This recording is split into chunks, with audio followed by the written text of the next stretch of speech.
Започнува дневникот на КТВ. Добра вечер, 26 февруари 2026 година. Пред 22 години на 26 февруари во Ротимље, близу Мостар, во авионска несреќа животот го загубија поранешниот председател Борис Трајковски, членови на неговиот кабинет и екипажот на авионот. Годишнината од загинувањето на председателот Трајковски денеска се одбележува во Скопје, во неговата родна Струмица и во Ротимље. Членови на семејствата, државни и други делегации денеска положија цвеќе на гробот на Трајковски, на градските гробишта Бутел во Скопје и на спомен обележијата во Ротимље и во Струмица. Во текот на вчерашниот ден се одржа состанок на управувачкиот комитет заедно со засегнатите страни на кој беше презентирана нацрт верзијата на планот за одржлива урбана мобилност.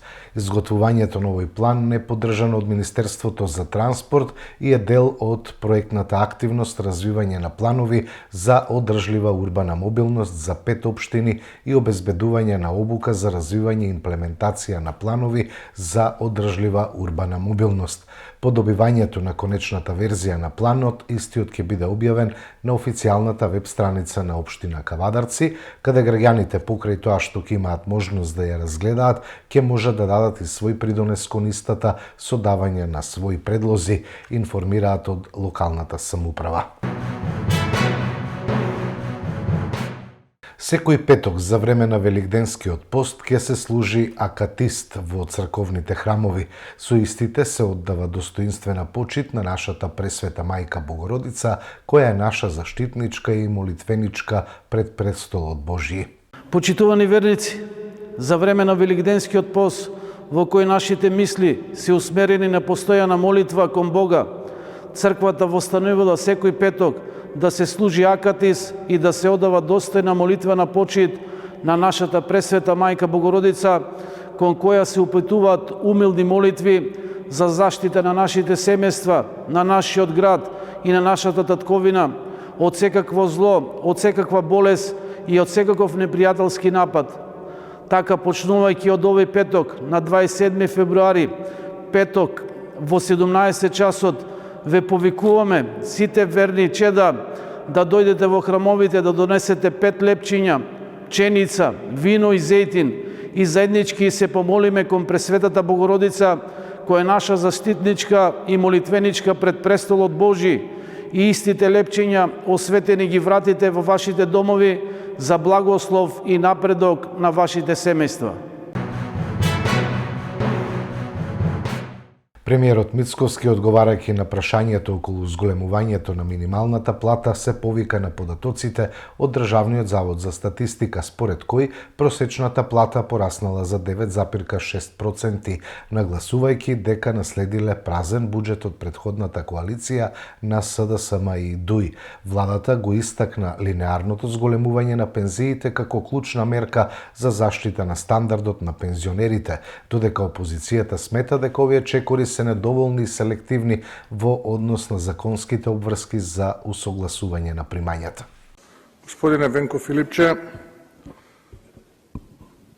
го слушнав вашето прашање, но слушнав и неколку подпрашања. Неколку подпрашања кои што исто така заслужуваат одговор.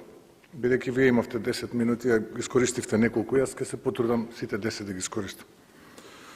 Мене ми е жал што не ја научивте лекцијата и удирате повторно по групата на луѓе кои што за време на транзицијата некои ваши претходници во СДСМ ги оставија на улица, а денеска се пензионери, и голем дел од нив со времето станаа транзициони херои, ограбувајќи го народниот имот на граѓаните, а стотици илјади луѓе тогаш што станаа на улица како технолошки вишок и за жал пред доаѓањето на оваа влада нивните пензии беа, би рекол, катастрофални, а со доаѓањето на оваа влада нивните пензии се уште не се во најдобра кондиција, односно онакви какви што заслужуваат да бидат, но еве колку можевме во рамките на можностите, имајќи предвид дека наследивме празен буџет кој што претходната влада на СДСМ и ДУИ го испразни и немилосредно го истроши, успеавме да заштедиме одредени средства и на пензионерите да им ја зголемиме платата, почитувајќи го законот кој што вие пратениците, патем речено и вие, вашата пратеничка група,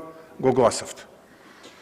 Така што јас навистина жалам што повторно ги напаѓате пензионерите, иако тоа мислам дека не е добра тема. И ние ќе продолжиме да работиме во интересот на пензионерите, исто како што ќе продолжиме да работиме во интересот на сите работници. Последните податоци на Државниот завод за статистика велат дека просечната плата во минатата година е зголемена за 9,6%. Дали е тоа доволно? Не. Дали треба повеќе? Да. Но тоа се можностите кои што во овој момент македонската економија ги има и тоа се можностите кои што ние како влада ги имаме во смисла на тоа да се договориме со нашите колеги во образованието, во Министерството за внатрешни работи, Министерството за одбрана, во здравството, каде што сте вие, каде што добивате плата од здравствениот систем и во останатите сектори, вклучително и последниот договор кој што го направивме со синдикатите УПОС и САДУ, и да постигнеме договор за примањата на нашите колеги до 2028 година, до кога ова влада има мандат добиено од граѓаните. После тоа ќе видиме, иако ево што сега ви кажувам, дека и после 2028 ВМРО ДПМН и коалиционите партнери ќе формираат следната влада, а за жал со вакви политики кои што ги имате ненародни и представувате мекото ткиво на македонскиот идентитет и на македонската политичка сцена, со вакви мекотелни изјави и прашања како што сега поставувате, за жал не гледам како ќе можете да добиете или да повратите барем малку од онаа субстанца која што изгубивте кај македонските гласачи. Но тоа е ваш проблем, не е мој проблем. Кај земјоделците, еве ќе ви кажам кај земјоделците, цела 2025 година, откако ги консолидиравме во 2024 година, земјоделците добиваат цени кај инпутот во негатива, односно минусни, а цените кај аутпутот се во позитива. И тоа не треба јас да го кажам. Јас вас ве разбирам. Сега ви напишале таму од службата PR, ова прочитај го, вие мислам и дека не разбирате што е тоа инпут и аутпут, но еве ќе ви кажам.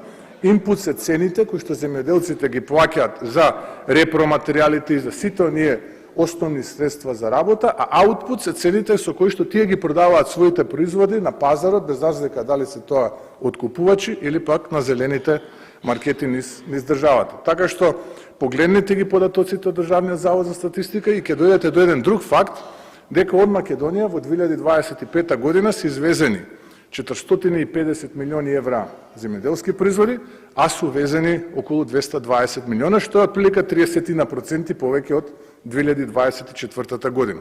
И ова не треба јас да го зборувам, можете да влезете во Државниот завод за статистика, има веб страна stat.mk и ќе ги прочитате сите овие параметри за кои што јас сега зборувам. Но во ред, ќе повторам, вие сте го добиле ливчето, ви кажале прочитај го ова, сега ќе го нападнеш Кристијан, ќе да сториш пердови и ќе остане тоа забележано. Председателот на СДСМ Венко Филипче денеска од собраниската говорница на седницата за пратенички прашања директно го обвини премиерот Христијан Мицковски дека под негова директна команда пратениците на мнозинството ги оставиле работниците без заслужено зголемување на платите. Немате одговор за ниту едно прашање, реплицираше потоа Филипче. Како и секогаш, никаков точен одговор на ниту една тема, само спин. Ќе ги користите сега вашите медиуми под контрола на вашиот миленик Орбан, да ширите лажни вести, да стварате колективна психоза. Премиере, не се води вака владата ни државата. Незадоволни се луѓето. Не се бранат работите така како што вие ги кажувате. Тоа едноставно не се брани. Не се брани да не им излезете у пресред на земјоделците. Не се брани тоа да не им ги изголемите платите на работниците. Не се брани. Луѓето очекуваат поддршка од вас. А не Харис Џиновиќ, Дубај и така натаму. Нека тоа да го слушаат. Тоа е кафански муавет. Еве, сега гледаме, сакате да бидете експерт во се. Ама ако сте експерт во се, слушнете ги луѓето, слушнете ги нивните барања и најдете им решенија. Затоа што сето друго е импровизација. Сега слушнахме дека сте експерт и за инпут и аутпут. Лошо е кога во input и output ќе импровизирате. Европската Унија ги почнува преговорите за укинување на роамингот во Западен Балкан. Важно е што вчера се отпочна јасен процес со јасна динамика и став на Европската Унија за сите земји од Западен Балкан дека процесот на преговори е отворен, што значи дека можноста за пристапување кон роаминг како дома имат сите држави од Западен Балкан и тоа ги практично е одговор на сите оние дилеми кои што беа поставени во изминатиот период, дека некои од државите ќе им биде овозможена оваа погодност, а на некои дека нема да им биде овозможена. Што се однесува до нашиот аспект, мене тој ми е најважен, кажав дека ќе бидеме една од првите држави кои што ќе го потпише овој договор и заради тоа ние веќе усогласениот текст на измените на Законот за електронски комуникации го утврдивме на владина седница во вторникот. Пакетите кои ги плаќаат кај домашните оператори за интернет, телефонија и SMS пораки ќе им важат и било каде во Европската Унија. Што значи да имаат дополнителни трошоци за повици, за пораки или за користење интернет, нешто што граѓаните веќе го користат од друга една регионална иницијатива, а тоа е роамингот за Западен Балкан. Што значи исто како што патуваме сега во Србија, Црна Гора, Босна и Херцеговина и не плаќаме за дополнителни пораки, повици или интернет, исто така нема да плаќаме и во цела Европска Унија. СДС го штити грубиот криминалот, дури повеќе од што ги штитат Заев и Филипче, сметаат од владеачката ВМРО-ДПМН. СДС го штити грубиот криминалот дури повеќе од што ги штитат Заев и Филипче. Свесни за тоа што се може да сведочи груби, во страф и паника го бранат криминалот на првиот вице-премиер на владата на СДС и ДУИ, па дури и се спремни да се жртвуваат за него. Имено, подпредседателката на СДС, Јованка Тренчевска, истакна дека одлуката на тогашната влада, за која меѓу другото се сомничи за криминал Артан Груби, била колективна и според неа не било фер само Груби да добие кривична, туку требало да добијат и другите министри кои присуствувале на седницата, односно цела тогашна влада. Дали дел од функционерите на СДС се спремни да се жртвуваат за овој криминал само за Груби да не сведочи и за други криминали? Толку ли многу знае Груби што стравот и паниката во СДС се огромни? Зошто СДС со години молчеше, а со тоа и го одобруваше криминалот на Груби? Дали Вице Заев, Оливер Спасовски и Венко Филипче се плашат од тоа што ќе каже Артан? СДС беше спремна на се, само за да бидат ден повеќе на власт. Соработуваа, местеа и молчаа за голем број на криминали и тоа ги доведе до околу 130.000 гласови. Истрагата мора да оди до крај. Одговорност за криминалот направен од СДС и ДУИ мора да има.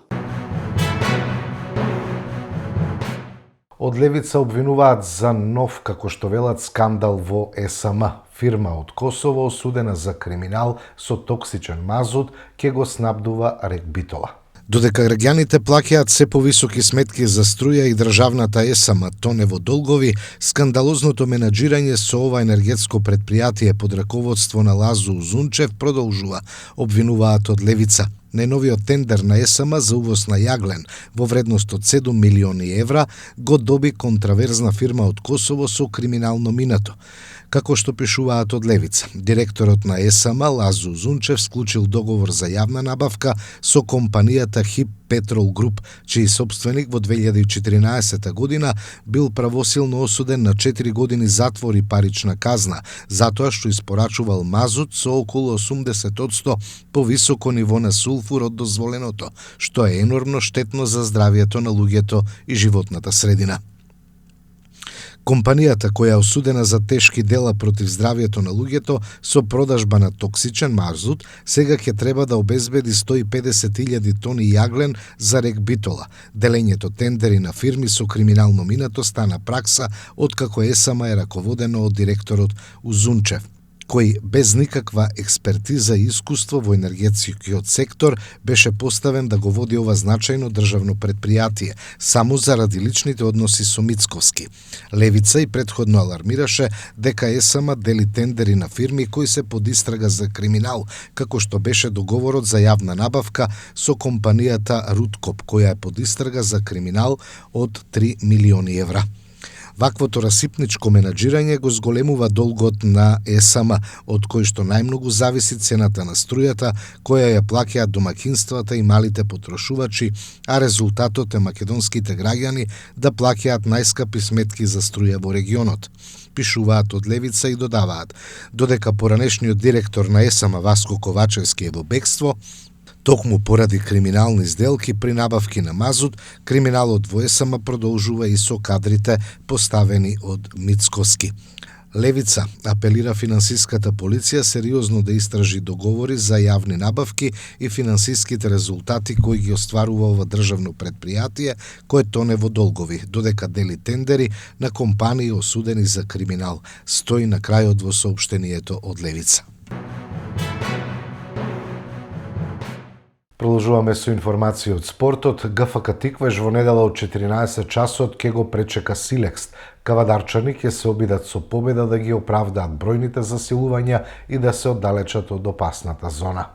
Во првата македонска фудбалска лига овој викенд продолжуваат возбудувањата и борбите како за врвот на табелата и местата што носат фудбалска Европа, исто така и за опстанок во најелитното фудбалско друштво.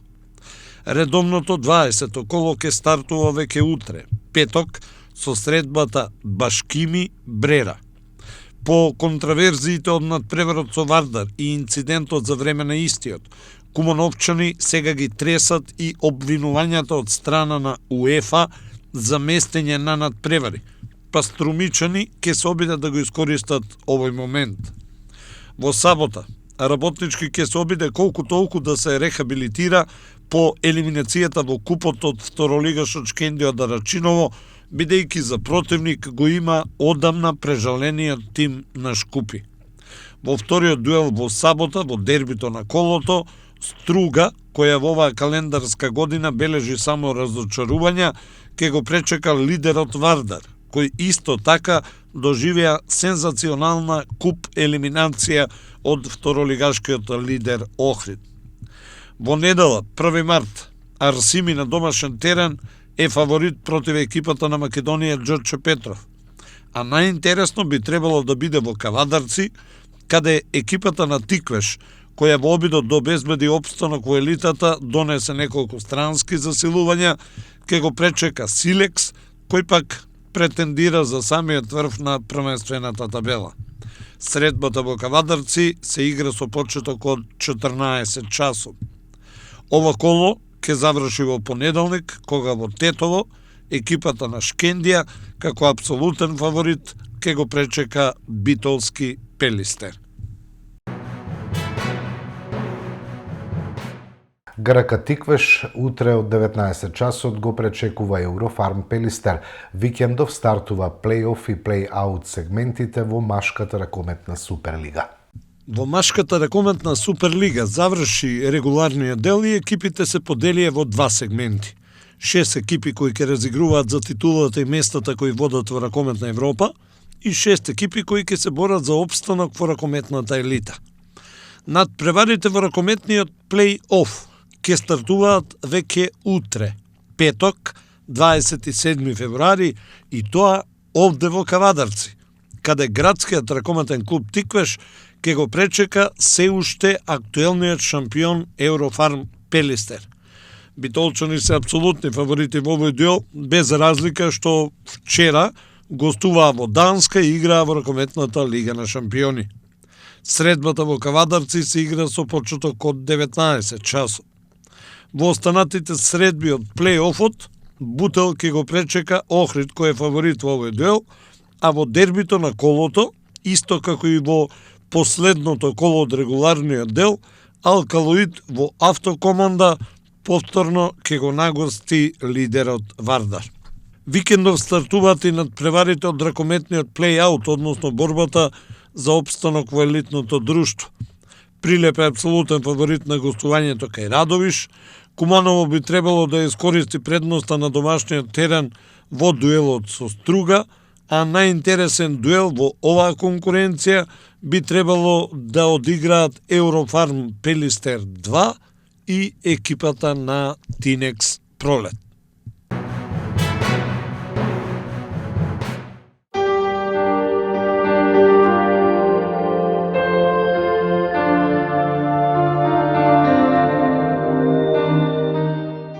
утре не очекува сончево време со мала локална облачност и слаб ветер од променлив правец, температурата од 0 до 13 степен. Тоа беа содржините во дневникот. Ви благодарам за вниманието и довербата. Имајте пријатна вечер.